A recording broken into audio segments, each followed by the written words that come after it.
Hello! Look at this trippy screen. Oh god, that's so weird. So, today I wanted to do something a bit more interesting. I am going to be ranking each Dragon Ball movie on a tier list of how much I like them from Z all the way to F. So, Z means it's a banger film, F means it's a bad film. I'm not going to be ranking these TV specials or OVAs. While I do want to eventually get my opinion out on them, but they're not movies. It doesn't matter how much you can try. It doesn't matter how much you can try and convince me they are. Bardock is not a movie. It's a TV special. So anyway, I'll be going through this in each movie's release order, placing them on the tier list. Although I may not do that sometimes. I don't know. I'm not really got a structure to this. So we start off with Dragon Ball: The Legend of Shenlong. This movie's not very good. I'm not a big fan of the film. I don't like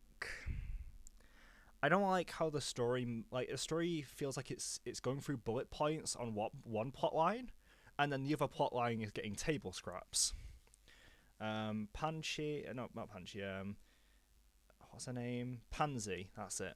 Pansy is a snow clone for all intents and purposes, and isn't very interesting. The most notable thing I think about this movie is its English title, Curse of the Blood Rubies. I find it funny how they called the Rich Stones just Blood Rubies in the dub. That's so extra for a Dragon Ball film. Not even like a Dragon Ball Z film, mind you, a Dragon Ball film.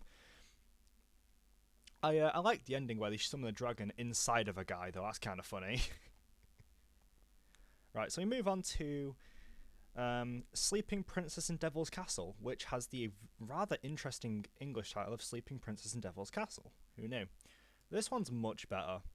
I like this film's approach of trying to fill in some time from that was left kind of vague in the manga. Now, obviously, it does contradict with the with the actual events of the manga, but I think it has a really a really fun plot. The villain's kind of meh, but you're gonna find out. I think a lot of these villains are really underwhelming, so that's not an issue unique to this film. I think Goku and Kuririn are both great in the film.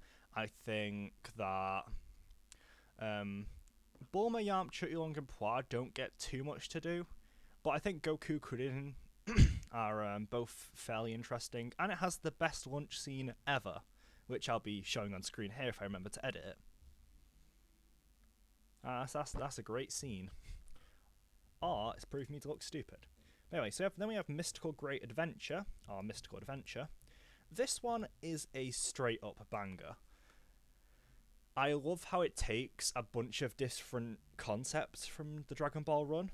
So it takes the Red Ribbon Army concepts, it takes concepts from the 22nd Tenkaichi Budokai, and to an extent the 21st,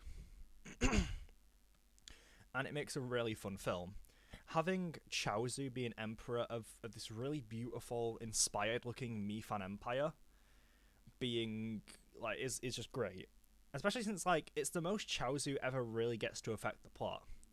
And I like the insurrection plot. It seems very inspired by the late days of the Qing dynasty, which is the last dynasty of China, with a child of a well, I think Chaozu's a kid. Is he? I don't know I know Chaozu's a Chinese vampire doll, but what's his age?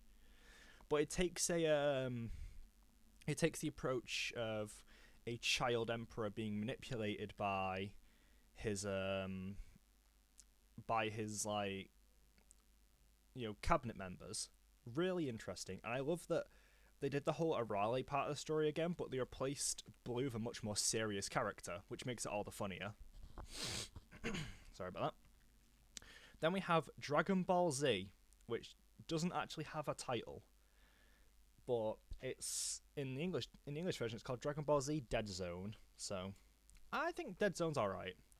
It's a perfectly fine movie. It has Piccolo, it has Goku. I don't really have much to say about it. It has really beautiful environments and a really cool location, and it really copies the Raditz fight. which is pretty funny. But mm, it's one of those I've not very much to say about. I think Gallic Jr. is a fine villain. I think the minions are funny. It's kind of it. Then we have Dragon Ball Z World's Strongest Guy, or World's Strongest. This one I just don't care for. I think the fact that Oolong has such a large role in this film is the funniest thing ever. But overall, it's just not very interesting. The concept of Bio Warriors is revisited, and I wonder what these Bio Men could be. It's almost like they're the Sci-Bi Men. It's very Vegeta, Saiyan Arc inspired. I think it's alright, but I just don't remember much about it whenever I think back on it. It doesn't really have many memorable qualities. Then we have the Super Ultimate Battle for Earth, I believe. This is where my memories of the Japanese titles are starting to fade because they're also long and convoluted, so I'll just be using the dub names for most of these. So, this movie stars Tierlist, and I think it's pretty okay. I like a lot of like the movie's set pieces, and I like the ending a lot where like the spirit bomb I think counteracts it. But again, it's one of those ones I don't remember too well.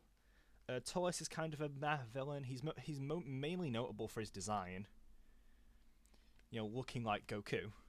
I think the supporting cast are really wasted in the film. They're really only there to get beaten up, and it's just not very interesting. And this kind of starts a trend with these films, where the supporting cast only really exists to be beaten up, and I'm not going to be too positive. This movie, it's one of the better of these more mediocre Z movies. Then we have Lord Slug. This movie sucks. Or Goku the Legend, or Goku the Super Saiyan Son Goku. This movie is mostly known for people calling it a Piccolo clone and that false Super Saiyan form they go into, which actually it's pretty interesting to see Toei's take on what they would think a Super Saiyan would be. It looks very different from Toriyama's take, and I think it looks pretty cool, with the hair not even changing colour. But the movie, again, it feels like a very Saiyan Arc clone. I mean, Lord Slug is an alien invader who comes to Earth, grows giant, is defeated by he incapacitates Goku and is defeated by Goku and the boys. Power Whistling's funny. I'm not too fond of the film though. The film has a lot of it's just boring. Lord Slug isn't an interesting villain, and a lot of the film hinges on Lord Slug, which is going to be an issue a lot of these movies fall into, I think, where the villains just aren't interesting, but they put a lot of focus towards the villains. I only remember bullet points from some of these movies, and I watched them fairly recently in 2020. I watched them back in 2021 in the whole marathon, so that's probably why it's so blurry. Then we have Cooler. Cooler is alright. Cooler is definitely in the shadow of Frieza, though. Cooler is just a character I don't really think that highly of. He's better than most of the movie villains, but it's by nature that he's copying so much off of Frieza. But I think the film is a bit more interesting. I like the first half where the heroes are spent mainly trying to hide from the enemies. And the Piccolo fight is cool, even though Piccolo's only in the movie to save Gohan, which is a trend in these films that I'm not too fond of. I think the movie's fine. Again, I think it's a fun watch. These C movies are all I would probably watch them again. I wouldn't mind giving these a watch, and I think Cooler definitely is that. He's an alright villain, a fun watch. Yeah. Then we have the return of Cooler. I'm not as fond of this one, but I don't dislike it per se. I'm gonna move this one down a bit, because I think the plot issues of this one are worse than these two, which I just don't care for. I think it's alright. I really, one scene specifically sticks out to me is the scene where you have all of the Meta Coolers walking down the hill, and we don't even see Goku and Vegeta get beating, like getting beat. I think that's a really like cool shot. But other than that, yeah, it's all right. I don't really care for Cooler in this movie. I think he's got some cool concepts, but I don't. But cool concepts alone aren't really that gonna satiate me. I think this is a Vegeta's movie debut though, which is pretty cool. And it also has Oolong in it. Why do all of these films have Oolong in them for some reason? Oolong is in more of these films than Vegeta. And that's crazy. And now we move on to the worst Dragon Ball film. This movie has genuinely one thing I enjoy. And that's 15, I believe. He's the little purple one. I think he's funny. Kinda funny. Other than that, it's very tired. It feels like all the other movies. The only there are only like a few things that hold my interest. Goku getting punched in the dick is funny. Super 13's voice in the dub, and no, 13's voice in the dub is kind of funny. Super 13 and 14 look awful. They have like no personality to speak of, and I just don't enjoy watching them.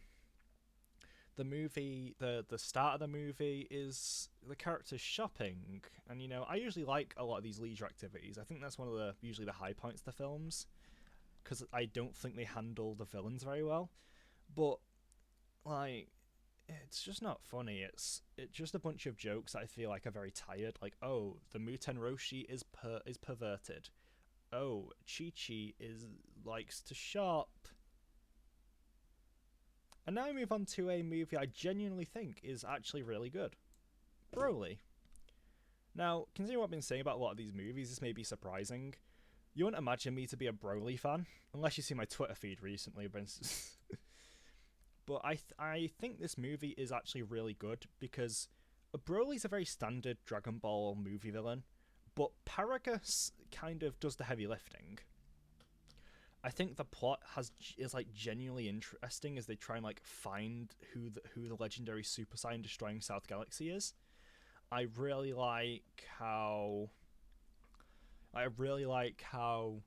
Paragus has Paragus we get to see more into who he is. Obviously he's not a complex character, nowhere near as much as he will be in the later movie, but I think that he definitely helps do the heavy lifting in the movie by making a more interesting villain, while Broly gets the fighting done. I feel like both of these are definitely good villains together. It's a shame that they killed him off, killed Paragus off, but left Broly alive, because it feels as if like the movie loses, like the villain loses motivation other than being mad that Goku cried, which is pretty silly.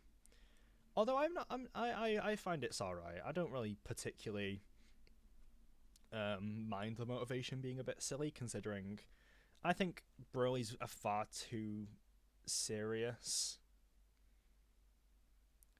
character, and I don't particularly I feel like adding a bit of silliness to him is definitely something that makes me enjoy Broly a lot more. I like the intrigue at the beginning. It does get bogged down by fighting a lot, but that's most of these films, where the plot kind of stops for the fighting, instead of the plot continuing with the fighting.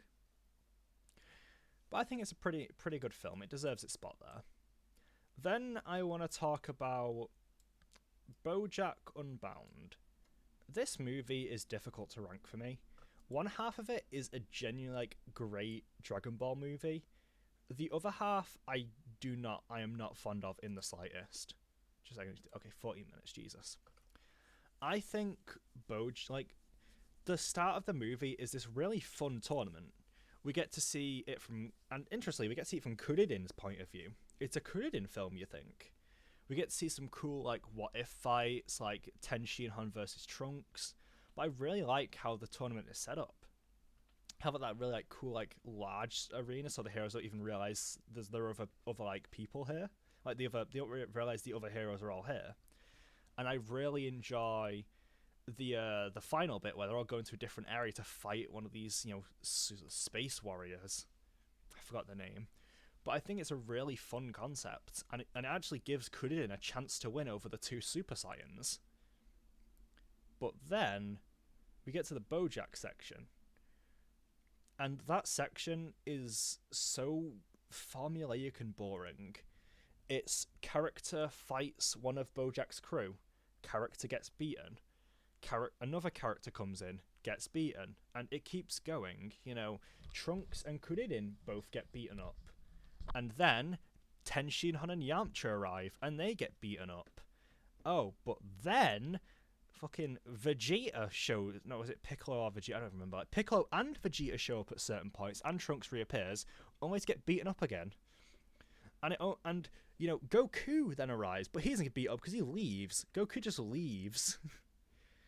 I think Goku punching Bojack was and the villains have a big issue where they just don't talk. I don't know anything about these characters, and I don't particularly care for them.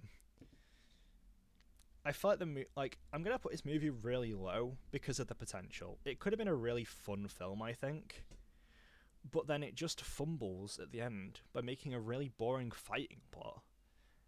Like, I think fighting can be interesting, but it has to have a bit more substance to it, and that's what a lot of these films lack. Anyway, Broly's Second Coming is really fucking funny.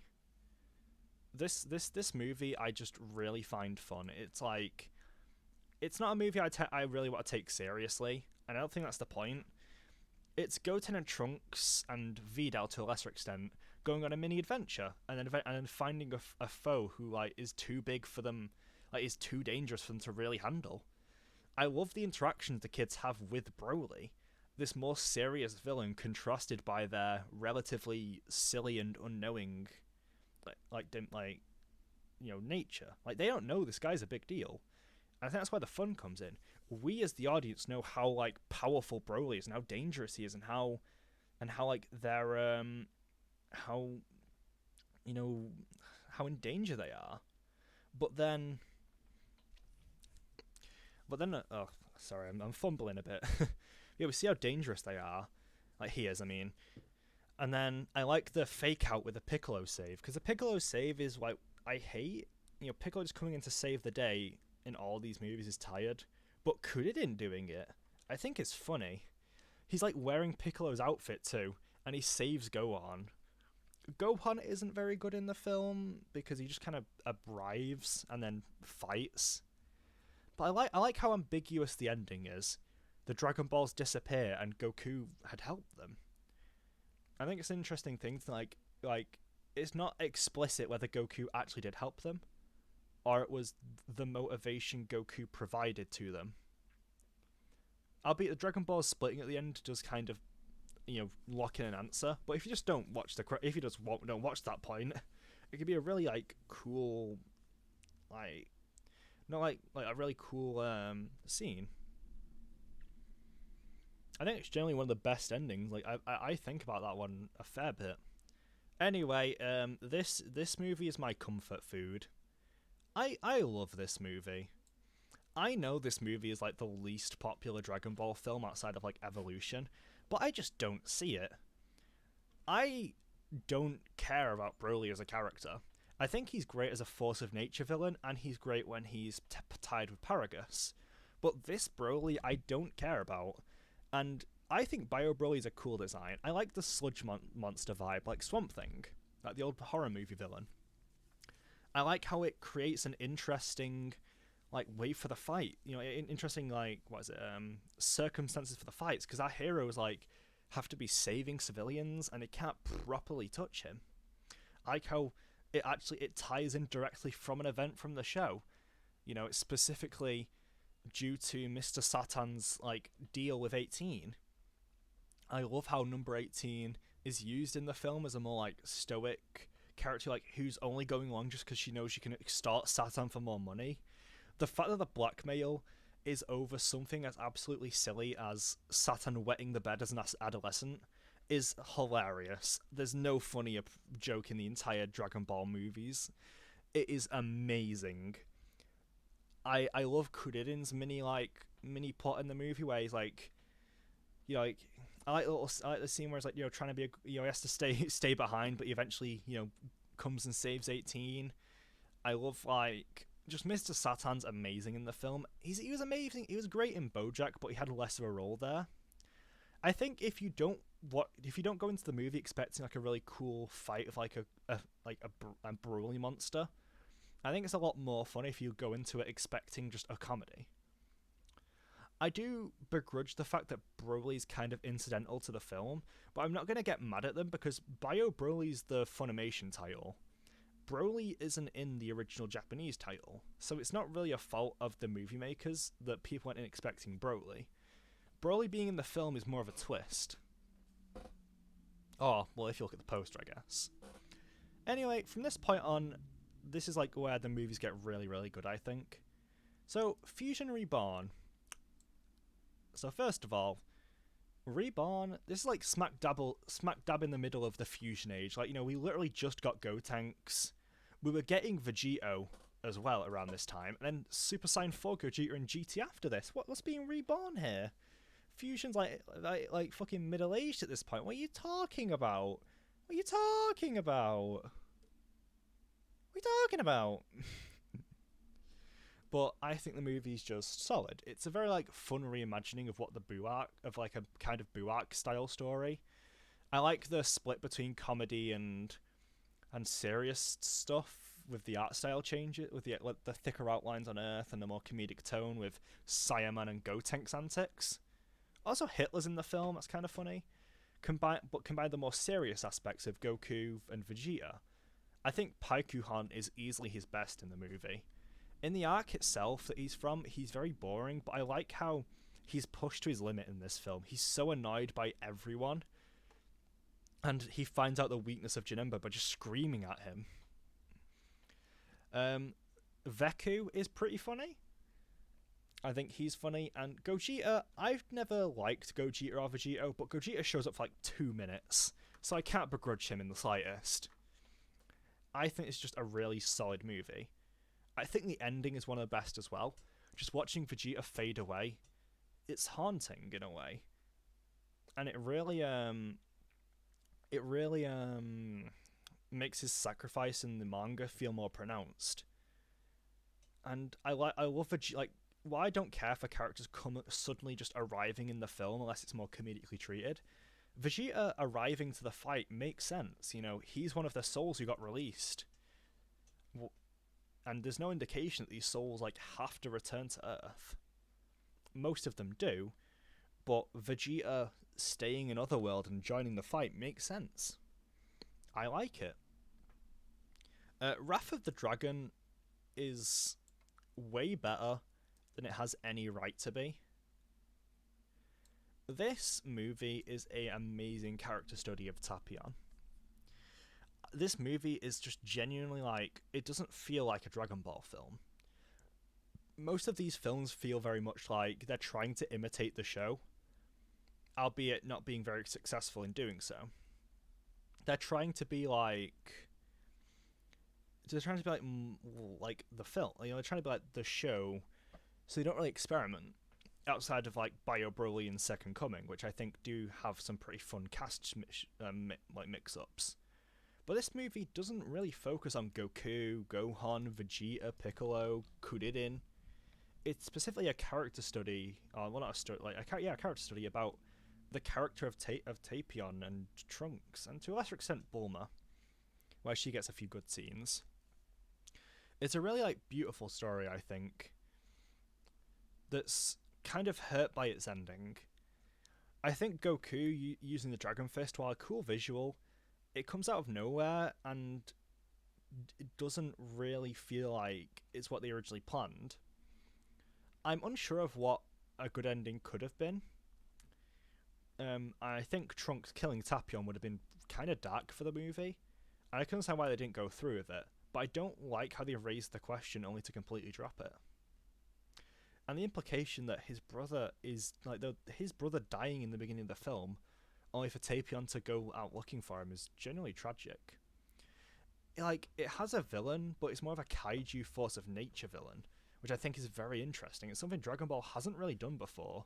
well, it has a giant character before. Aside from Goku, they've all been fully conscious and aware of what they were doing and who they were. So it's never really felt like a proper, like, Godzilla type thing. And I think it's really, really, and like just a really great movie. It genuinely just is way better than it has any right to be. And then we have Dragon Ball: A Path to Power, and I think this is again a really, really good film. I think it's just a really fun movie, reenacting the first the first and third arc of the series. I like how Hatchan is in it. The Muscle Tower section's fun. I don't have much to say about it that I wouldn't say about the series, and I am still writing that mini retrospective. I'm just hit a bit of block, so I'm going to save most of my thoughts for there. But I genuinely really enjoy this film. I don't have much to say because it's just a film I like. I don't really have I'm not really like an avid defender of this film like I am with these two.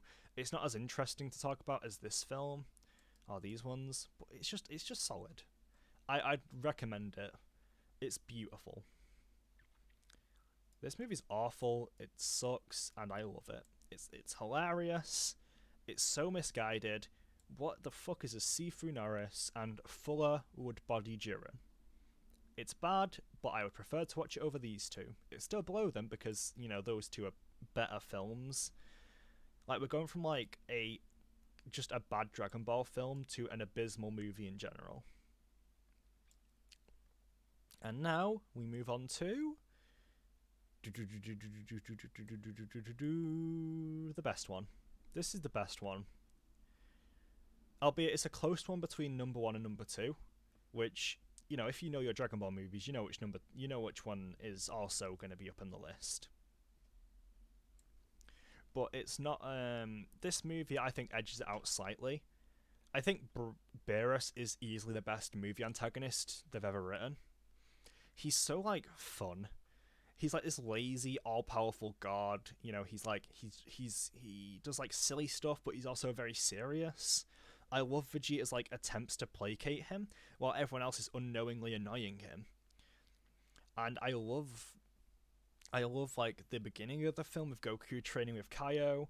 I think my favorite aspect though is that they don't stop talking when the fighting starts. The fighting feels like an extension of the storytelling rather than the storytelling making way for the fighting. Goku talks about how unearned this power is. I think that's a really interesting thing to talk about. Dragon Ball's never really had a transformation that you get by cooperating with other people. I don't think God's an amazing farm or anything, but I think thematically it's really well built upon. I think the ending is great too, where Goku loses. Our hero loses, and that's something I don't think anyone really talks about enough, but that's crazy. They really made main hero lose the fight. That's more common, I guess, nowadays. But I think it's really interesting how they had the confidence to do that. Goku doesn't win in the end. The form doesn't even stick around for too long. Just great. And then we have this film. It sucks. It's just fighting. It's boring. I don't really want to talk about it too much. The ending was awful I don't particularly care about Vegeta not getting the win, as you call it. But I do care about the fact that Vegeta was built up as he had a whole thing going on, and then just, oh no, he lost, reverse time, Goku steps in. It feels really sloppy, and you can tell it's Toriyama's first screenplay. Again, I don't have much to say about it. It's just not good. The character, Ten Shinhan gets to do something, so it's Piccolo, Gohan, and Roshi. That's cool, but they don't really do anything. Don't really do anything substantial. The movie doesn't really start until Goku and Frieza fight, really. There's not really much preamble to interest me. It's just not good. And then we have this movie, which is number 2, barely beaten out by Battle of Gods, I think. This is the best looking Dragon Ball film. It's beautiful. They really reinvented Broly from a character I thought was okay at best to a legitimately like really great well, not really antagonist, but a tragic antagonist. They spend like enough time on him to really get us invested in his character. You understand, like, none of this is his fault. You understand he's like while his father means well, he's horrible to Broly. You come to like really like Chile Lemo and his dynamic. Gogeta is in the movie. I guess Gogeta just makes good films. He's truly a visionary, but I don't particularly care for his inclusion. I think it's alright. I like the scaled back cast a lot. They didn't put too many characters in that they didn't need to. And you can just tell the movie was like while the movie does devolve into fighting halfway through, the fighting just looks so stellar that it's really interesting to watch. I really like the film. And sorry, I had a yawn there. So this is the funny ZappyStorm Dragon Ball movie tier list. So just to recap, in Z tier we have Dragon Ball Z Battle of Gods, Dragon Ball Super Broly, Dragon Ball Z Wrath of the Dragon. In S tier we have Mystical Great Adventure and Fusion Reborn. In A we have Sleeping Princess and Devil's Castle, Bionic Broly, Path to Power, and Broly Second Coming. Actually, I'm just going to move this one down, like here. I'm going to move it here. In B tier we have Broly Second Coming and Broly the Legendary Super Saiyan. In C we have Dead Zone, followed by World's Strongest and Cooler's Revenge. In D tier we have... Oh no, wait, I meant Tree of Might. World's Strongest, Return of Cooler and Lord Slug. In E tier we have Curse the Blood Rubies and Resurrection of Frieza. In the F tier we have BoJack, Super 13, and finally Dragon Ball Evolution. I surely hope you've enjoyed this ranking. If you disagree, please stop being wrong. I'm always correct. And I hope you guys enjoyed the video. Have a nice night. I'll see you later.